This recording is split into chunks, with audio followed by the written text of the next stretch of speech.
Hi students, welcome to BB Max 10th standard Max 7th chapter mensuration exercise 7.1 7th sum பார்க்கலாம். The ratio of the radii of two right circular cones of same height is 1:3.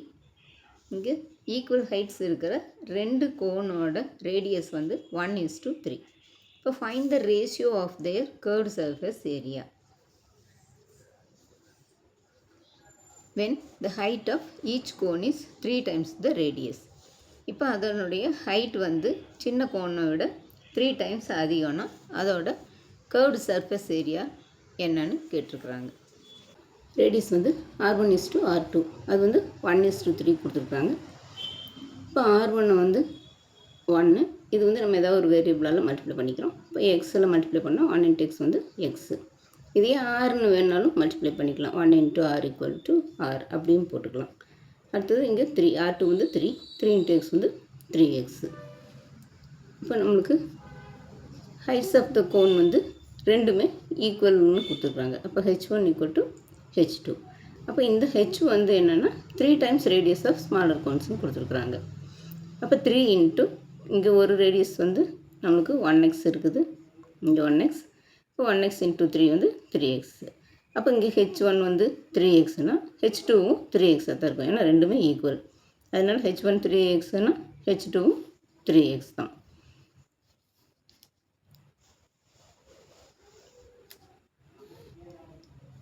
இப்போ நம்மளுக்கு curved surface area of cone வேணும். அதுக்கு வந்து formula வந்து πRL. நம்மளுக்கு இங்கே L இல்லை, πRL இருக்குது, L இல்லை. அப்போ அதனால் L கண்டுபிடிக்கணும். அப்போ L1² = ரெண்டு கோனுக்கு வேணும். அதனால் ஒன்று L1 எடுத்துக்கிறோம், ஒன்று L2 எடுத்துக்கிறோம். அப்போ L1² = H1² + R1². H1 வந்து 3x, H1 H2 ரெண்டுமே 3x. அதனால் H1 வந்து ஒன்று 3x² + R1² வந்து x.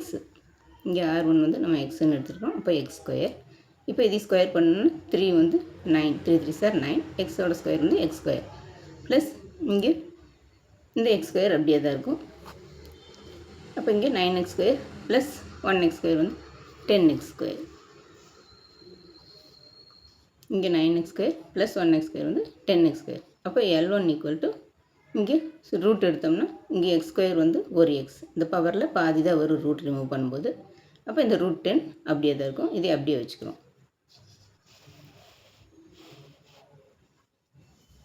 Next L2². L2² வந்து H1² + R2². இப்போ H2 வந்து நம்ம அதுவும் 3x தான். இங்கே 3x² ப்ளஸ் இங்கே R2 வந்து அதுவும் வந்து நம்மளுக்கு 3x. அப்போ R2²னா 3x². இப்போ இதே ஸ்கொயர் பண்ணோம்னா 3 3 9, இங்கே x² பண்ணால் x² ப்ளஸ் அதே மாதிரி 3 3 9, இந்த x² பண்ணால் x². அப்போ 9x² + 9x² வந்து 18x². அப்போ 18x² வந்து இங்கே 18 வந்து நம்ம 9 × 2ன்னு பிரிக்கலாம். 9 2 18, இந்த x² அப்படியே வச்சுக்கிறோம். அப்போ 9க்கு ரூட் வந்து 3, இங்கே x²னா ரூட் ரிமூவ் பண்ணும்போது ஒரு x மட்டும் வரும். இந்த √2 அப்படியே தான் இருக்கும். அப்போ L2 = 3x √2. இப்போ L1 கண்டுபிடிச்சிட்டோம், x × √2 √10. L2 வந்து 3x × √2. CSA ஆஃப் கோன் தான் வேணும். அப்போ ஃபஸ்ட் கோன் வந்து πR1 × L1. CSA ஃபார்முலா வந்து πRL. இங்கே ரெண்டு கோன் இருக்கிறனால நம்ம πR1 L1 = இங்கே CSA ஆஃப் செகண்ட் கோன் வந்து πR2 L2. இங்கே π × இங்கே R1க்கு பதிலாக x × L1 வந்து x √10. இங்கே π × இங்கே R2க்கு பதிலாக 3x × இங்கே L2 வந்து 3x √2. இப்போ இங்கே π கேன்சல் ஆயிரும், x கேன்சல் ஆயிரும், இந்த எக்ஸும் இந்த எக்ஸும் கேன்சல் ஆயிரும். மீதி இருக்கிறது இந்த √10 = இங்கே 3 3 9, இங்கே √2 இருக்குது. இப்போ 9 √2. இப்போ இந்த 5 வந்து எப்படி பிரிக்கலாம்னா √5 × √2ன்னு பிரிக்கலாம். இங்கே 9 × √2. இங்கே இந்த √2 கேன்சல் ஆயிரும். ரேஷியோ வந்து √5 = 9. அவ்வளோதான் ஸ்டூடெண்ட்ஸ். இந்த வீடியோ பிடிச்சுன்னா லைக் பண்ணுங்கள், ஷேர் பண்ணுங்கள், சப்ஸ்கிரைப் பண்ணுங்கள். தேங்க்ஸ் ஃபார் வாட்சிங். Tata, by.